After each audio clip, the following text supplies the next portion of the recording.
At their best, historical dramas function as a form of time travel. They can transport us to a different era, a different culture, a different way of thinking. By teaching us about who we once were, they can inform our perspective of who we currently are. A successful historical drama, then, becomes a landmark of sorts. It situates us with regard to where we are and where we need to go. Reginald Hudlin's Marshall mostly manages to accomplish this function. The film, set during the World War II era, follows acclaimed attorney and later Supreme Court Justice Thurgood Marshall, Chadwick Boseman, on one of his earlier trials as a lawyer.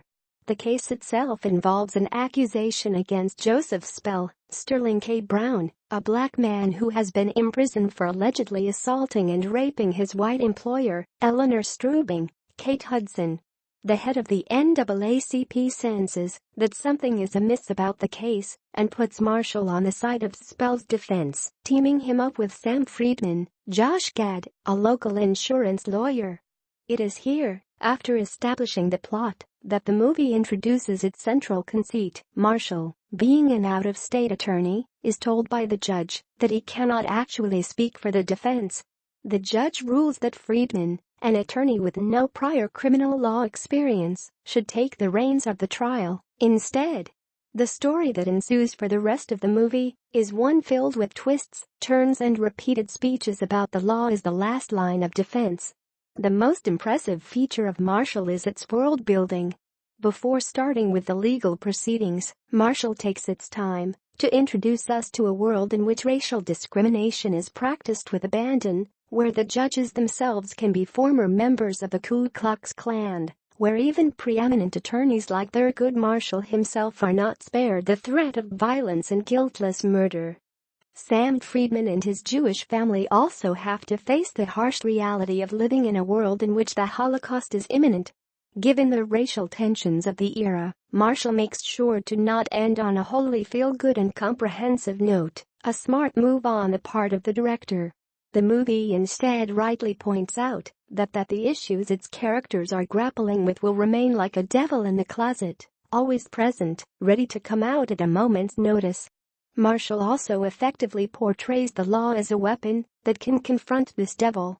The books inside Marshall's briefcase are corneally established early on as his guns.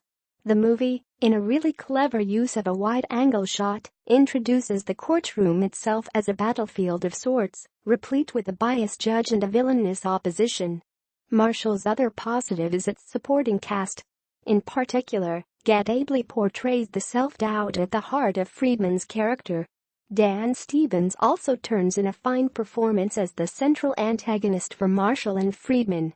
A scene in which he irritably swats away a plate after seeing Marshall eat from it is an excellent example of his character's, well, douchebaggery. Brown is also great as Spell, though one wishes he had a more comprehensive and well-written character.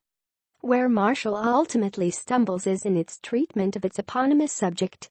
Boseman is a force of nature as the towering Marshall. Besides successfully embodying the intensity, the swagger and the confidence of Marshall, however, Boseman does not really get the chance to explore the humanity at Marshall's core. The movie treats Marshall as a hero, as it well should, but we do not get the opportunity to see the flaws and the foibles that made the hero who he is in the first place. A story arc with Marshall's wife seemed like it could have established an intimacy we so dearly needed with the character. The arc itself, however, is poorly handled and relegated to the background.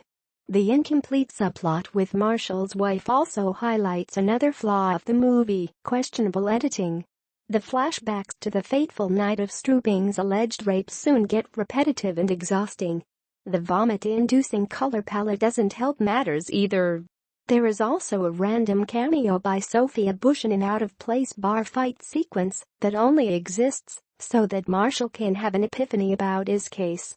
Overall, Marshall is a solid film that could have been so much more.